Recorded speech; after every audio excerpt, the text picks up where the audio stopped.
So I request you all to please tell your friends so that they can join quickly. Otherwise, I need to change my window again and again to admit those who are waiting.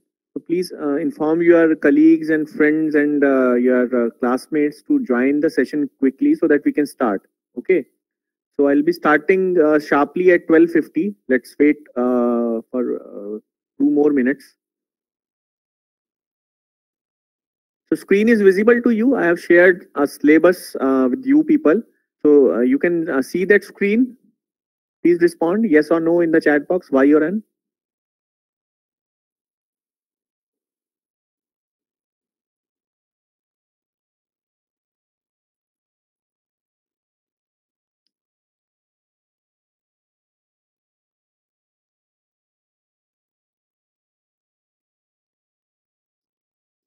Okay, thank you. Thank you, Anushka. Thank you, Harsh.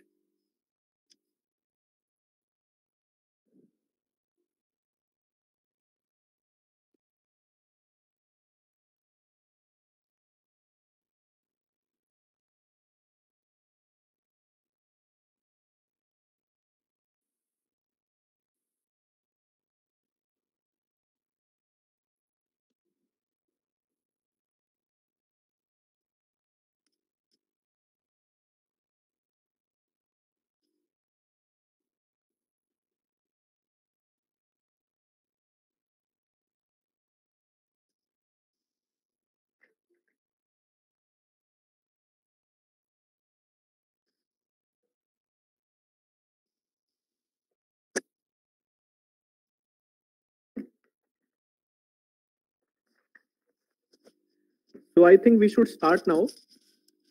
So the syllabus is in front of you. We have to study this subject, that is microprocessor and interfacing, in this semester. So the processor which is there in your syllabus is 8086 processor. So there are many processors in the world. The word started from the beginning, when the transistor came to the existence. So are you familiar with this word, that is transistor? Transistor जब launch आया उसके बाद progress हुई, और तो सबसे पहले जो माइक्रो प्रोसेसर आया, तो दैट उस माइक्रो प्रोसेसर का जो चिप नंबर था या जो उसका नाम था, दैट वाज 404. ओके, तो 404 माइक्रो प्रोसेसर वाज द 4-बिट माइक्रो प्रोसेसर. उसके बाद और माइक्रो प्रोसेसर आए, 8-बिट माइक्रो प्रोसेसर आए, जिसको हमने कहा 808 फैमिली. तो उसमें बहुत सारे माइक्रो प्रोसेसर आए. तो 8085 जो सबसे सक्सेसफुल माइक्रो प्रोसेसर रहा, जो पढ़ाया भी जाता है कई कोर्सेज में. हमारे पास 8085 सिलेबस में नहीं है, हमारे पास 8086 है. तो 8086 इज बेसिकली 16-बिट माइक्रो प्रोसेसर.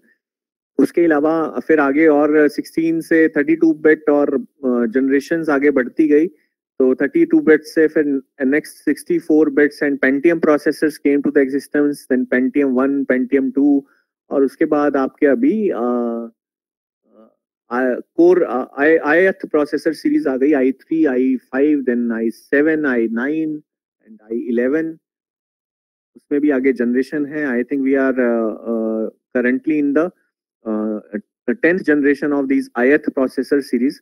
तो ये जो मेरी बात आपको सुनाई दे रही है, इससे आपको ये थोड़ा सा आइडिया लग गया होगा कि हम पढ़ने क्या वाले हैं. हम ये सब्जेक्ट, वो सब्जेक्ट है जो बेसिकली आपका कंप्यूटर्स या आपके जो मोबाइल हैं उसके अंदर जो भी आप लिख रहे हो, आप एप्लीकेशन डाउनलोड कर रहे हो, उनको यूज कर रहे हो, डेटा को ट्रांसफर कर रहे हो, आपके लैपटॉप्स में कोई आप एप्लीकेशन, माइक्रोसॉफ्ट ऑफिस, अलग अलग तरह की कोडिंग आप कर रहे हो.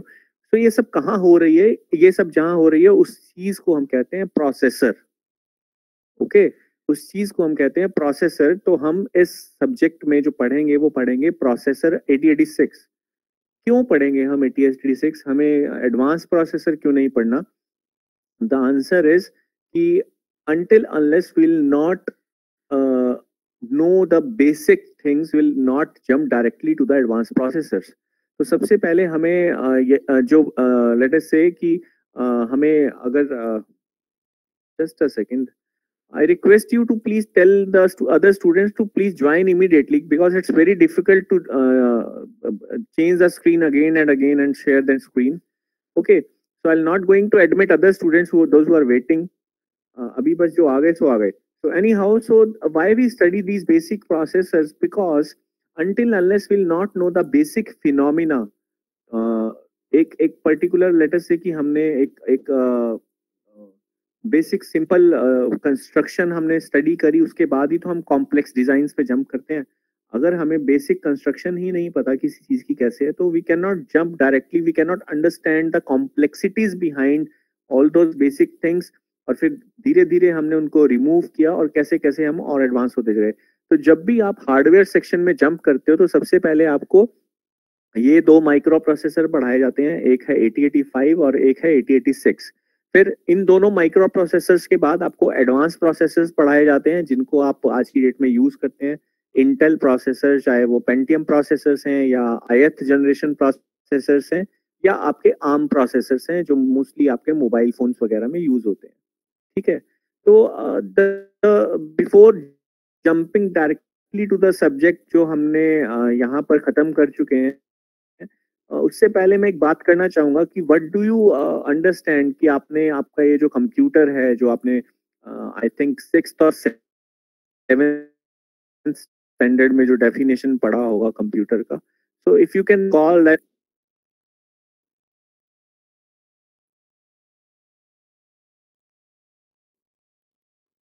Anyone from your side? It is an electronic device. Yes, very right. It is an electronic device. So the main thing is it is an electronic device. So we haven't said it is an electrical device. So it's an electronic device. Or anyone? Sorry, instruction execute करवाता है जो हम feed करते हैं. Yes, yes, very right. So यही definition मैं आगे carry forward करना चाहूँगा. जो भी आपने कहा, it is an electronic device and it executes the instructions. Yes, this is the basic definition of any processor. चाहे वो आपका ith processor हो, चाहे जो हम पढ़ने जा रहे हैं 8086 processor है. तो प्रोसेसर का काम क्या है? What is the difference between a basic electronic device and the processor? तो इलेक्ट्रॉनिक डिवाइस तो कुछ भी हो सकता है, डायोड, ट्रांजिस्टर, ठीक है. All these are the electronic devices, electronic components basically. इनका कॉम्बिनेशन करके हम लॉजिक डेवलप करके एक प्रोसेसर, एक ऐसा डिवाइस हमने डेवलप किया जो आप उसको इंस्ट्रक्शन दे रहे हो. ठीक है, आपने उसको कुछ कहा कि डू दिस और उसने वो किया. So that kind of device is called as processor. So a processor is basically which executes your instruction. So that is a processor. Okay, so again, by looking at the syllabus, so your syllabus is divided into 4 units. So the first unit focuses on the complete architect part की processor के अंदर क्या क्या है, कैसे processor काम करता है. Okay, और प्रोसेसर के अलग अलग कंस्टिट्यूएंट्स जो हैं वो आपस में कैसे कनेक्टेड हैं, उसको हम बोलते हैं बस कनेक्शन जैसे भी हैं. ओके, सो अलग अलग मोड कौन से हैं प्रोसेसर के. So these are the things which will be there in the first unit. Then the second unit focuses basically on the memory section. So what are the different types of memory and how you interface the memories with the processor. So second unit completely focuses on that. Third unit is the programming unit. It focuses on the two parts. One first section covers the instruction set. I mean the आप syntax जिसको आप बोलते हैं अपनी programming languages में. So the third unit, part 1, focuses on the instruction set, and the second unit totally focuses on the programming techniques. So you will be studying all various programs which a microprocessor is capable of doing. Okay, so third unit is programming section. The last unit, fourth unit, is basically your interfacing section. So how you interface the different peripherals with your microprocessor. What I mean about regarding this sentence is there is a chip which is called as microprocessor. So there are certain things which are also attached with your microprocessor. That is the screen, जिसका जब आप उसको vast form में देखते हैं तो you call it as a computer. So there is a screen, there is a keyboard, there is a printer, there is a mouse, there is a CD player, there is a floppy disk drive, USB ports. So all these things are the peripheral devices which are connected with your processor, and when these devices are connected, the microprocessor turns to a system. जिसको आप कहते हो computer system. Okay. So how you interface all these devices, because whenever you go to a market, is a laptop or a computer, you need not to install all these keyboards and printers and printers फिर भी आपको install करना पड़ता है, but there are drivers which are pre-installed in the microprocessor chip. So screen, mouse, each and everything is already there. You just have to open the system and you can start using it. Okay, so how you interface basically these hardware sections with the microprocessor, you are going to study these things in unit 4. Okay, so this was about the syllabus part, and moving further, so the books you have to refer, you can refer these first 3 books. These are very good books. I mean, the all books which are mentioned in the syllabus are very good, but I'll be using this book mainly. That this Lou Gibson book by the names as Microcomputer System, and then the second one is Douglas V. Hall, D.V. Hall, Microprocessor and Interfacing, and the third good book is the Barry B. Bray. This book is from the Intel side, Intel 8086 microprocessor. So whenever you pick this book, that is Barry B. Bray, please check that whether this book is for 8086 or 8085, because Barry B. Bray series की बहुत सारी books है, उन्होंने सारे processors के ऊपर book लिखी हैं, so you have to pick a book 8086 processor. Okay, so these 3 books will be referring while moving into the syllabus part when we I mean going through the units, so you can refer these 3 books. Okay, so anything else you would like to ask or say something regarding this subject? Or we can directly jump to the again the introduction section, and then what we have covered up till now here in the CSC JMIT. So is it okay, the subject part, or you need to ask something? Yes, sir. Okay, fine. Thank you, Kunal. So let's move to the syllabus section. Just give me a second so that I can open my PPTs.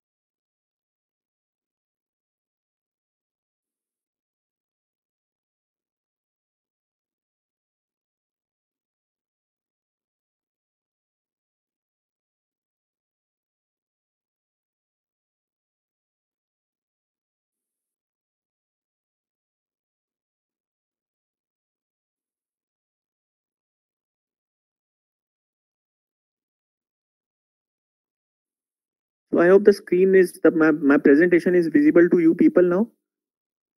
Yes, sir. Visible. Okay, Yes, sir. fine. Thank you. So we are directly jumping to the syllabus part. So what is this 8086 microprocessor architecture? So before jumping to this, let us have a quick look on the features. So what are the features? मेरा कहने का मतलब ये है कि अभी तक जो हमने डिस्कस किया है, तो आपको एक ओवरव्यू पता लग गया कि ये सब्जेक्ट क्या है, सब्जेक्ट में क्या पढ़ते हैं हम बेसिकली, ठीक है? तो अब जो पढ़ते हैं हम अब उसकी डेप्थ में जा रहे हैं. लेट अस से हम प्रोसेसर माइक्रो प्रोसेसर पढ़ते हैं, तो हमारे पास एक माइक्रो प्रोसेसर है जो 808 फैमिली से बिलोंग करता है, और हम स्पेसिफिकली 8086 माइक्रो प्रोसेसर इस सब्जेक्ट के अंदर पढ़ने जा रहे हैं. दैट इज जैसे आपने बोला कि आपके पास मैंने पूछा कि आपके पास लैपटॉप कौन सा है, तो यू सेड मेरे पास डेल का लैपटॉप है. Then I again asked the question की what is the configuration? So you told me, sir, i3 processor है, 10th generation है, this is the gigahertz clock frequency is, and this is the RAM size 4 GB 1 something like that. So you are, this is how you go to the market and purchase a laptop. Okay, so similar things applies to the mobile phone also. You go and ask for the sir processor इसमें कौन सा है, and इसमें इतना RAM है, इतना रोम है, इतना एक एक्स्ट्रा फीचर जो मोबाइल में और आ जाते हैं वो कैमरा एंड अदर थिंग्स आ जाती हैं. इसमें इतना मेगापिक्सल कैमरा है.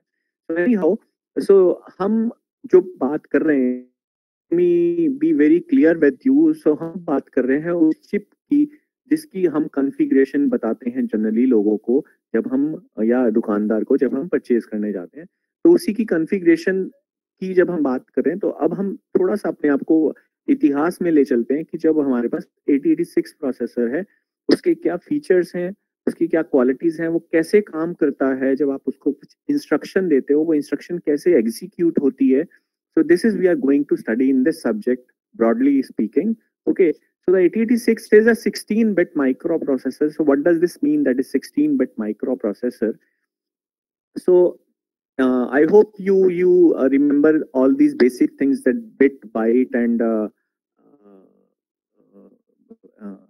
hexadecimal number system, binary number system. I hope you have studied all these things in the digital electronics part. Yes, sir. Yes, sir. Thank you. So it's a 16-bit microprocessor. What does this mean, that is 16-bit microprocessor? फिलहाल के लिए मैं जितना मैं बता रहा हूँ उतना आपको बिलीव करना है, ठीक है, और वो बिलीव को मैं प्रूफ में लेटर ऑन सब्जेक्ट में बदलूंगा. 16-बिट माइक्रोप्रोसेसर का मतलब है कि इसकी जो डेटा बस है, मतलब जो डेटा हैंडलिंग कैपेसिटी है इसकी, वो 16-बिट की है. तो फॉर द टाइमिंग आप इतना याद रखो कि जो 16-बिट माइक्रोप्रोसेसर की जो मैं बात कर रहा हूँ, it means the size of the data bus in a microprocessor 8086 is of 16-bit. So I'll tell you in detail ki what is this data bus means, what is this address bus means. So we'll go all these, we'll study all these things in detail. So second feature is it is having 20-bit of address bus. So there are two buses which we are talking about. One is data bus, हमने कहा उसका size 16-bit है. One is address bus, हमने कहा उसका size 20-bit है. So depending upon the size of address bus, ठीक है, depending upon the size of address bus, the memory of a processor is decided. So जितने bit का address bus होगा, 2 raised to power that particular size will give you memory size of that particular processor. जैसे हम यहाँ पर इसकी बात करें तो यहाँ पर इस प्रोसेसर में कितनी मेमोरी है, that is 1 MB, because 2 raised to power 20 will be equal to 1024. So precisely, I mean, in a round of figure we say that thing is equal to 1 MB. Okay, so this is how you decide the memory of a microprocessor. Okay, so like if I am saying you are having the memory of 4 MB, a microprocessor is having of 4 memory. So now you need to calculate the size of which bus? Address bus. So what will be the size of address bus? So size of address bus will be 2 raised to power n is equals to 4 MB. ठीक है, then you can calculate the value of n. So whatever the value of n you will be getting, that will be the size of your address bus. Okay, so now moving further, it provides 14 16-bit registers. The word size is 16-bit, and that is okay. It has multiplexed address buses and data buses. That is okay. You just in सब lines के मतलब हम detail में study करेंगे क्या है. These are the features. Okay. So 8086 is designed to operate in two modes. One is minimum mode and one is maximum mode. So let me give you brief about this. What is this minimum mode and maximum mode? जब हम 8086 अपने computer में, letter से अपने system में 8086 processor ही काम ले रहे हैं, तो then it is called as minimum mode. But अगर हमारे कंप्यूटर में देयर आर मेनी प्रोसेसर्स, मतलब हमने 8086 लेटर से 3 या 4 लगा रखे हैं, तो देयर आर मल्टीपल प्रोसेसर्स, तो that is called as maximum mode. एक सिस्टम आपका जो माइक्रो प्रोसेसर है आपका, that is in maximum mode. So maximum mode is a different thing, minimum mode is a different thing. Minimum mode is, for the time being, you just remember this thing, that minimum mode is when a microprocessor itself is the master of everything in the system. Okay, and when there are many processors, then it is called as maximum mode. Okay, and next thing is it can prefetch up to 6 instruction byte from the memory and queue them in order to speed up the instruction execution. Now what does this mean as कि the processor जो हम पढ़ रहे हैं उसमें जो maximum instruction size हो सकता है, that is of 6 bytes. Late me give you one example about this. आप सब लोग कुछ लोगों ने तो खेल भी रहे होंगे, पबजी एक गेम है और कुछ लोग ने नाम सुना होगा. तो जो पबजी गेम है उसका साइज कुछ, जहां तक मुझे ध्यान है, वो जीबी में होता है. आई मीन 1 GB और 2 GB के अराउंड होता है. तो अगर आपका मोबाइल का जो कैपेसिटी है, जो रैम है, अगर वो इतनी कुछ लेटर से 500 MB की है, तो you cannot, yeah, 1 GB की है, तो you cannot download that game because you need space for that particular game because it's a heavy application. तो यहाँ पर जो हम बात कर रहे हैं माइक्रो प्रोसेसर 8086 में, जो आपका मैक्सिमम इंस्ट्रक्शन साइज है जो वो टैकल कर सकता है, that is of 6 bytes. Okay, so 6 byte से बड़ी इंस्ट्रक्शन इसमें इनबिल्ट, अभी हम इनबिल्ट की बात कर रहे हैं. PUBG is a game which is which can be downloaded from the outside world. But जो हम इनबिल्ट प्रोसेसर की बात कर रहे हैं, प्रोसेसर के अंदर जो इंस्ट्रक्शंस ऑलरेडी स्टोर्ड होती हैं, उसमें maximum instruction size is of 6 bytes. Okay, तो ये ध्यान रखना है. उसके बाद again it requires only 5 volts power supply. It's a 14-pin dual in package. What do you mean by this dual in package? इतनी बात तो समझ आती है कि it's a 40-pin IC, but dual in package means कि जो pin है उस IC की हर एक पिन से हम हर एक पिन से तो नहीं, हम मैक्सिमम पिन से, लेटर से 40 पिन है तो 30 पिन ऐसी हैं हम डबल काम ले सकते हैं, दो काम ले सकते हैं. मतलब वो सेम पिन हमारी लेटर से की डेटा भी ले सकती है, वो सेम पिन हमारी एड्रेस भी ले सकती है. So this is what you called as dual in line package, and the last line is address ranges from 000H to FFFH. Now please remember this thing throughout this subject. The number system we will be following when we'll be studying microprocessor is the hexadecimal number system. I hope you are familiar with that particular number system, the hexadecimal number system. Yes, sir. Yes, sir. Okay, fine. Thank you. So the number system we'll be following will be the hexadecimal number system. Now, what does this line mean? Address ranges from 000H to FFFH. Anyone? I just gave you a hint when I was on the first slide. So I told you that the address line is of 20 bits. So the maximum memory size is 2 raised to the power 20. So what does this mean? 000 to FFFFH. What does this mean? Anyone can give the answer? Okay, so let me tell you the answer. हमने कहा कि आपकी एक colony है, उस colony में जो maximum घर आ सकते हैं वो कितने आ सकते हैं? 100 आ सकते हैं. तो दैट रिफ्लेक्ट्स द मेमोरी जो हमने बात की. ओके, तो हमने कहा कि उन 100 घरों का एड्रेस क्या होगा? आपने कहा उन 100 घरों का एड्रेस शुरू होगा 1 से लेकर 100 तक. ओके, मकान number, house number 1, house number 2, similarly it will go on to the house number 10. तो जब हमने कहा कि we are having 1024 1024 memory locations, तो उनका एड्रेसेस क्या होंगे उन मेमोरी लोकेशंस का? हर एक मेमोरी लोकेशन का it will start from 0000H to FFFFH. Okay, am I clear with my statement? यहाँ तक किसी को doubt? No sir. Okay, fine. So moving further, so this is the basic internal architect of a microprocessor. So as I told you when we were discussing the definition part, so what does a microprocessor do? या आपका computer का task क्या है? अगर हम बहुत आम भाषा में बोलें तो एक कंप्यूटर क्या काम करता है? कंप्यूटर का काम यही है कि आप उसको जो इंस्ट्रक्शन देते हो वो उसको एग्जीक्यूट करता है.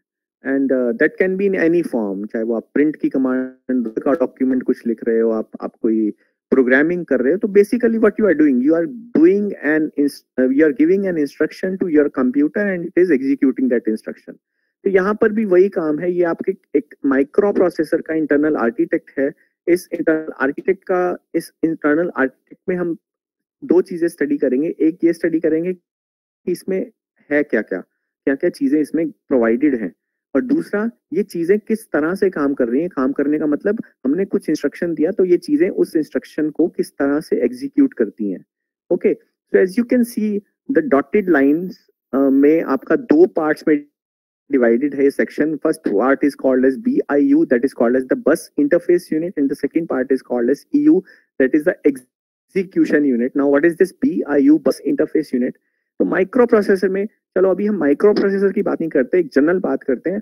आपने कहा कि आपके पास, मैंने आपको कहा कि यू हैव टू, आपको बाजार जाना है, आपको बाजार जाके किसी दुकान से ये चीज लेकर आनी है घर पे वापस. Okay, so what will be the thought process that you will go to a particular memory location जहां पर बाजार है, फिर again in that particular memory location you to go to a particular shop जहां पर वो आपको सामान मिलेगा. अब वो सामान क्या है? सामान हमारा डेटा है. तो आप वो उस शॉप पे गए, उस एड्रेस पे गए, आपने वहां से डेटा लिया जो मैंने मंगाया था, वो सामान लिया, लेटर से शुगर मंगाई थी, वो शुगर ली, and you came back and you have executed that particular complete task. And the first thing what you did was you calculated that particular address in the mind कि मुझे कहाँ जाना है, वो memory location क्या है. So now I'm talking about in the context of this microprocessor. The first thing happened inside this microprocessor is the calculation of that particular address.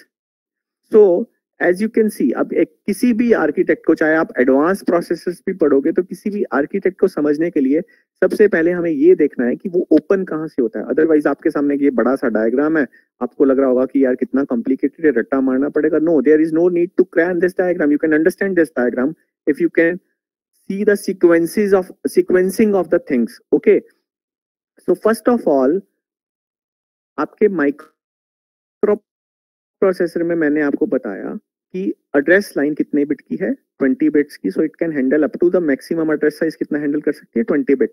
So first of all आपने micro processor को कुछ instruction दिया. अब सबसे पहले micro processor क्या करेगा, उस इंस्ट्रक्शन के एड्रेस तक पहुंचेगा. माइक्रो प्रोसेसर भी वो एक डेड डिवाइस है, उसको कुछ नहीं पता कि वो इंस्ट्रक्शन है या डाटा है. इससे भी पहले, आगे बढ़ने से पहले, let me give you one example या let me give you an hint. आपके पास लेट से कोई ऐप है, WhatsApp is a very common app, तो मैं उसी का नाम लेता हूँ. व्हाट्सएप एक ऐप है, ठीक है. तो और आपके पास कुछ डेटा है, लेट अस से कि आपने पिक्चर्स कुछ क्लिक की हैं, कुछ वीडियोस क्लिक की हैं, या आपके पास कुछ साउंड फाइल्स है, म्यूजिक है, ठीक है. आपके पास यही डाटा होता है, या वर्ड के डॉक्यूमेंट होंगे आपके मोबाइल में, तो आपके पास कुछ इस तरह का डेटा है. Now let me ask you one question कि ये जो डेटा है ये कहाँ स्टोर्ड है. Please answer, anyone from your side. Memory में. ओके, मेमोरी में किसकी मेमोरी में, फोन की मेमोरी में? Server sir, secondary storage. Sorry, hello, कहाँ पर स्टोर्ड है डाटा? सर्वर्स. अरे सर्वर्स की कहाँ से बात आ गई इतनी बड़ी? अपने फोटो क्लिक की सर्वर पे थोड़ी जा रही है, मोबाइल में ही तो है ना आपके. सर सेकेंडरी स्टोरेज में स्टोर होती है वो. ज्यादा टेक्निकलिटीज में नहीं पढ़ना, हमें आती ही नहीं, मुझे नहीं आती इतनी टेक्निकलिटीज. मैंने तो सीधा सा क्वेश्चन पूछा, आपने कुछ फोटो क्लिक किया, गैलरी में मिलेगी. हाँ, गैलरी में मिलेगी. गैलरी मतलब वो मेमोरी है, मतलब ठीक है, हम आसान भाषा में बात कर रहे हैं, हम इतनी टेक्निकलिटीज में नहीं जाना चाहते. सर्वर्स में, सेकेंडरी मेमोरी में ना, हमें नहीं पता ये सेकेंडरी मेमोरी प्राइमरी मेमोरी क्या होती है, ठीक है. We are just talking about the simple things कि आपने कुछ रिकॉर्ड किया, कुछ क्लिक किया, that goes to the memory. Okay, is it clear? Is it clear? Okay. Now second thing I'm asking कि आपके फोन में एक ऐप है जिसका नाम है व्हाट्सएप. ओके, तो बेसिकली ऐप तो ये लोगों के लिए है, लेकिन बीइंग अ कंप्यूटर इंजीनियर आपके लिए क्या है, वो एक प्रोग्राम है. ओके, जिसको आपने खूबसूरत सा सिंबल दे दिया है. तो जब आप उस सिंबल पे क्लिक करते हो तो होता क्या है कि वो एप्लीकेशन, आम लोगों की भाषा में बात करें तो वो एप्लीकेशन खुल जाती है, और अगर मतलब इंजीनियर की लैंग्वेज में बात तो वो प्रोग्राम एग्जीक्यूट हो जाता है, और उसमें जो आपने फिर इनपुट्स एंड आउटपुट्स देने हैं आप वो देते हो, ठीक है. तो जैसे ही आपने क्लिक किया, what happens, basically WhatsApp open हो गया. आपने यही कहोगे नॉर्मली, बट होता क्या है, जैसे ही आपने व्हाट्सएप पे क्लिक किया, आपका जो माइक्रो प्रोसेसर है, मतलब क्या किया आपने, अपने प्रोसेसर को एक इंस्ट्रक्शन दी. वो कौन सी इंस्ट्रक्शन थी? व्हाट्सएप. जैसे ही वो प्रोसेसर अब क्या करेगा, एक मेमोरी में जाएगा. अब इससे पहले मैं इस सेंटेंस को कंप्लीट करूं, again there is a one question for you, वो व्हाट्सएप कहाँ स्टोर्ड है? सर फोन की जो स्टोरेज है उसमें, फोन मेमोरी में. हाँ, again the simple language is memory. WhatsApp भी मेमोरी में ही स्टोर्ड है, डेटा भी मेमोरी में ही स्टोर्ड है. तो both the things are there in the memory only. Okay, am I clear with my statement? यहाँ से तक किसी को कंफ्यूजन है? No sir. Yes, somebody was trying to ask something. Anyhow, तो यहाँ तक हमने बोला कि हमारा जो व्हाट्सएप है वो मेमोरी में है, और जो हमारा डेटा है वो भी मेमोरी में है. तो मतलब let me change the nomenclature. I said my instruction और my program is also there in the memory, and my data is also there in the memory. Am I clear with my statement? Okay, what is happening, first of all you will click the program. आपने program के ऊपर click किया तो processor क्या करेगा, it will go to that particular location जहां पर वो प्रोग्राम स्टोर्ड है. ओके, इट विल कॉल, आपको बुलाया गया है, and it will execute that program. तो वो व्हाट्सएप ओपन हो गया. अब वो होता इतना फ्रैक्शंस ऑफ सेकंड में, आपको पता ही नहीं लगता कि ये प्रोसेस है उसके पीछे पूरा. तो to study this subject, to understand each and every phenomena, each and every complexity, so that we can remove and we can do more research, and we can do more good processors. तो processor ने क्या किया, उस memory location पे गया जहां पर वो प्रोग्राम पड़ा हुआ था, उस प्रोग्राम को कॉल किया, उस प्रोग्राम को ओपन कर दिया। अब उसके बाद आपने क्या करते हो, नॉर्मली आप अपने दोस्तों के साथ पिक्चर्स शेयर करते हो, तो अब आप क्या कर रहे हो, आप डेटा को कॉल कर रहे हो। अगेन प्रोसेस किया, जैसे ही आपने कहा कि मैं पिक्चर शेयर करना चाहता हूँ, तो आप प्रोसेसर ने क्या किया, उस पर्टिकुलर मेमोरी लोकेशन पे गया जहां पर पिक्चर पड़ी थी, उस पिक्चर को वहां से उठाया, आपने शेयर कर दिया। तो वो शेयर होके लेटर से इंटरनेट पे कहीं आपने भेज दिया। लेकिन जो टास्क हो रहा है प्रोसेसर के अंदर, वो क्या हो रहा है, प्रोसेसर क्या टास्क कर रहा है, मेमोरी से वो पर्टिकुलर डेटा फेच कर रहा है और वो डेटा शेयर कर रहा है आगे। Okay, so this thing happens in this complete internal architect. हमको यही समझना है कि वो कैसे हो रहा है। So there are two sections. One is BIU and the second one is EU. BIU is the bus interface unit and the EU is the execution unit. तो सबसे पहला काम क्या होगा कि आप यहाँ पर देखो, if you can see the movement of the cursor, so there are 5 blocks. One is ES, CS, DS and IP. ES stands for extra segment, CS stands for code segment, SS stands for stack segment, DS stands for data segment, and IP is the instruction pointer. Okay. Now what I am trying to say is, मेरा जो memory है 1 MB, मैंने उसको divide कर दिया। एक section में मैंने कहा कि अपने एक सेक्शन में मैं स्टोर करूंगा इंस्ट्रक्शंस, जो प्रोग्राम्स, ठीक है। एक सेक्शन में स्टोर करूंगा डेटा, एक सेक्शन में स्टोर करूंगा let us say stack, I will tell you what is this stack is, और एक सेक्शन में स्टोर करूंगा एक्स्ट्रा, मतलब इसके अलावा और भी अगर कुछ है तो I will use extra. So the names of the segments are extra segment, code segment, stack segment and data segment. Now what happens is, ये सारे के सारे क्या हैं, जितने भी आप ये ब्लॉक्स देख रहे हो, सिर्फ ब्लॉक्स की मैं बात कर रहा हूँ, बाकी वो जो एरो देख रहे हो या ये जो टेढ़े मेढ़े सिंबल देख रहे हो, ये इनकी बात नहीं कर रहा। ये जो ब्लॉक्स आप देख रहे हो, ये सारे के सारे रजिस्टर्स हैं। रजिस्टर्स मतलब, have you studied flip flops? तो ये सारे के सारे एक तरह से फ्लिप फ्लॉप हैं। फ्लिप फ्लॉप क्या होता है, flip flop is a 1 bit memory unit. Okay, जो 1 बिट डाटा को स्टोर कर सकता है। तो मैं ये कह रहा हूँ ये 16 बिट के रजिस्टर हैं। 16 बिट के मतलब इसमें 16 फ्लिप फ्लॉप्स हैं। ये 16 बिट डेटा हैंडल कर सकते हैं, स्टोर कर सकते हैं। So all these registers are of 16 bit size, ठीक है। ये जो नीचे आप AHAL देख रहे हो, ये भी कंप्लीट 16 बिट का है, बट इसको बीच में लाइन लगी हुई है, तो इसका मतलब इसको हमने 8 बिट के सेक्शन में डिवाइड किया हुआ है। Okay, now what is happening, हमने सबसे पहले कहा कि हमने एक इंस्ट्रक्शन दिया माइक्रो प्रोसेसर को। ना मैं अपनी जो आपको जो चीजें बता रहा हूँ वो थोड़े टाइम में मैं बदल दूंगा, जस्ट आपको समझाने के लिए बता रहा हूँ।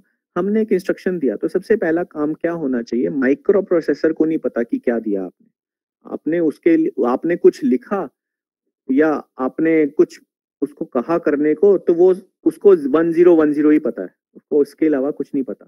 तो सबसे पहले वो क्या करेगा, आप इंस्ट्रक्शन से भी पहले क्या दोगे, इंस्ट्रक्शन का एड्रेस दोगे कि you go to that particular, मतलब आपने अपनी तरफ से, तो बिकॉज हम तो ह्यूमंस हैं, we understand, but micro processor is not human, उसको हमको समझना पड़ता है। तो जैसे ही हमने अपनी लैंग्वेज में तो इंस्ट्रक्शन लिखी, बट माइक्रो प्रोसेसर की लैंग्वेज में क्या है, it will go to that particular address जहां पर वो इंस्ट्रक्शन स्टोर्ड है। तो व्हाट विल हैपन, तो ये आपके जो 4 ब्लॉक्स हैं, अभी मैं लेटेस्ट से सिर्फ इसी ब्लॉक की बात कर रहा हूँ जिसका नाम है CS, इसको हम बोलते हैं कोड सेगमेंट। तो माइक्रो प्रोसेसर क्या करेगा, कोड सेगमेंट में से, कोड का मतलब वही आपका प्रोग्राम या इंस्ट्रक्शन, कोड सेगमेंट में से उस इंस्ट्रक्शन का address, now please make sure you are listening to this thing, micro processor क्या करेगा, इंस्ट्रक्शंस ये कोड सेगमेंट में से उस इंस्ट्रक्शन का मोस्ट सिग्निफिकेंट एड्रेस उठाएगा, एंड IP क्या करेगा, लीस्ट सिग्निफिकेंट एड्रेस उठाएगा। Now let me tell you what does this mean. हम आपके घर का एड्रेस, लेटस से घर का नंबर है या आपका जो रोल नंबर है, दैट इज लेटस से कि है 23, तो इसमें मोस्ट सिग्निफिकेंट बिट क्या है, 2, and the least significant bit is least significant number is 3. So how this roll number was formed, the roll number was formed like 2 into 10 plus 3 into 1. Okay, so you added these two things and you got the number 23. So similarly microprocessor will calculate the address. The CS will tell him the address of the most significant data, मतलब वो बता देगा, वो कहेगा कि CS बता देगा कि जो कोड्स मतलब को बता देगा। लेट अस से कि आप मार्केट गए, मार्केट में अब दुकानें 4 तरह की है, एक कपड़े की दुकान है, एक बर्फ की दुकान है, फल सब्जी की दुकान है, एक चौथी तरह की कोई और दुकान है। तो कोड सेगमेंट, आप बाजार गए हो सब्जी लेने, तो कोड सेगमेंट आपको बता देगा कि ये लोकेशन, यहाँ पर सारी सब्जियां पड़ी है मार्केट में, ये लोकेशन है जहाँ पर सारी सब्जियां मिलती है। Now you want to go to, आप सब्जी वाली दुकान पे तो पहुंच, मतलब सब्जी वाली मार्केट में तो पहुंच गए, but now you want to go to a particular shop, तो वो एड्रेस आपका आएगा आई को आप बोलते हैं ऑफसेट। ओके, इंस्ट्रक्शन पॉइंटर इसका फुल फॉर्म है और इसको आप बोलते हैं ऑफसेट। तो ये वाला जो सेक्शन है जो आपके, जिसमें आपको सबमिशन का साइन दिख रहा है, तो यहां से दोनों चीजें यहां जाएंगी और ये पूरा का पूरा एड्रेस कैलकुलेट करेगा। So what will be the address? Please see the chat box, I am typing something there. तो लेट अस से कि आपका CS में जो एड्रेस है that is something around 1000, CS is equal to 1000। Okay, और आपका IP में जो एड्रेस है that is something around that is, let us say 2345. So the complete address, physical address will be your CS into n plus 2345. So the answer will be, the complete physical address will be 12345. Okay, so 12345. What is this 12345? 12345 is the exact address of that particular location. As I told you in the first slide, the address will start from 0000, 5 0 थी उसमें, और 5 will start from 0000 to FFFFF. So this is how the first phase of your architect completes, ki how the microprocessor will calculate the address of that particular location जहां पर आपका वो instruction, अब मैं और पे आ जाऊंगा, इंस्ट्रक्शन या डेटा पड़ा हुआ है। तो अगर वहां डेटा उठाना है तो क्या करेगा, CS की जगह क्या होगा, DS, डेटा सेगमेंट, कोड होगा कोड सेगमेंट, स्टैक होगा तो stack segment, and offset will remain from here. Okay, so you will, this is how you calculate the address. अब क्या हुआ कि माइक्रो प्रोसेसर ने एड्रेस पे पहुंच गया। अब उस एड्रेस पे क्या है, क्या पता उस एड्रेस पे आपने इंस्ट्रक्शन रखी हुई है या डेटा रखा हुआ है। लेट अस से कि अगर इंस्ट्रक्शन रखी हुई है, ऑब्वियसली अगर आप कोड सेगमेंट पे जा रहे हो, then you are fetching an instruction. The first step is fetching. So memory से आपने क्या फेच कर लिया, इंस्ट्रक्शन फेच कर लिया। अब वो इंस्ट्रक्शन फेच मतलब अभी आप उसके दरवाजे पे पहुंच गए, अब उसको आपको अपने माइक्रो प्रोसेसर में लेकर आना मेमोरी से। तो with the help of this बस, इसको हम बोलते हैं डेटा बस, वो डेटा बस की से वो इंस्ट्रक्शन कहाँ आ जाएगा, इसमें आ जाएगा क्यू, इसको हम बोलते हैं क्यू। क्यू जो है हमारा 6 बाइट का है, अभी हमने फीचर में पढ़ा था। 6 बाइट का मतलब इट कैन हैंडल, मतलब the size of the maximum instruction will be of 6 bytes, so it can handle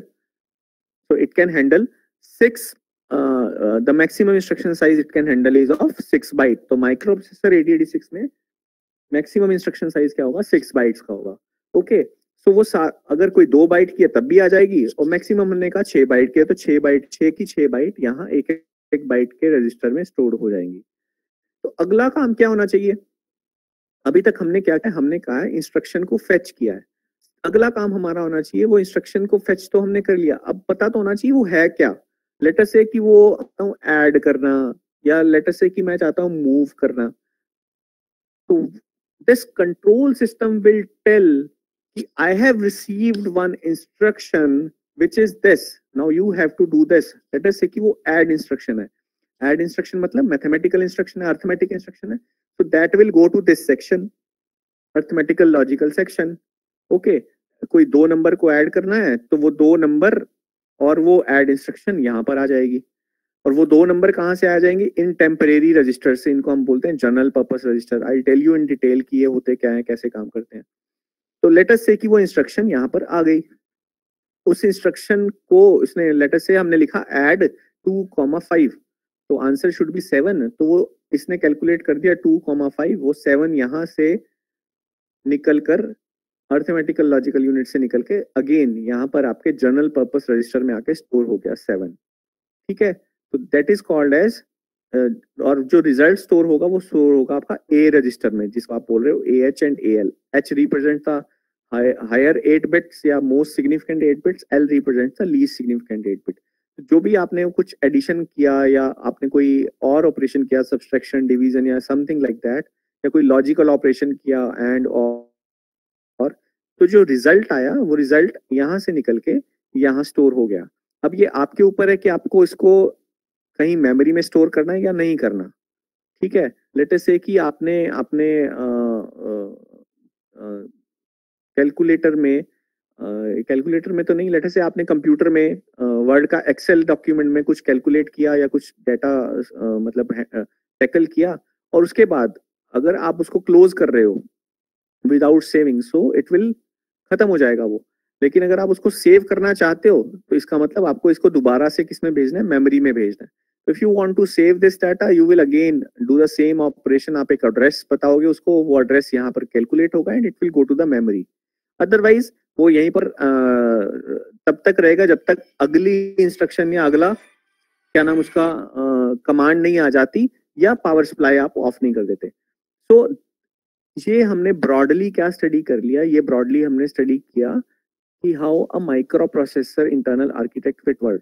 पहला स्टेप क्या था, फेचिंग। तो फेचिंग कैसे होगी, BIU क्या काम करेगा, ये इंस्ट्रक्शन का एड्रेस कैलकुलेट करेगा, it will go to that particular address, it will fetch that instruction और data that will come from the data bus to this queue से आगे वो कंट्रोल सिस्टम बताएगा कि ये क्या है, वेदर इट्स एन इंस्ट्रक्शन और डेटा। अगर वो डेटा है डायरेक्टली वो यहाँ से होता हुआ इधर सेव हो जाएगा, अगर वो इंस्ट्रक्शन है तो it will go there in the control system will again shout that yes you have it's an arithmetical operation, it's an logical operation, so that thing this part will tackle that thing, and again the result will go from here and it will go store here in all these general purpose register.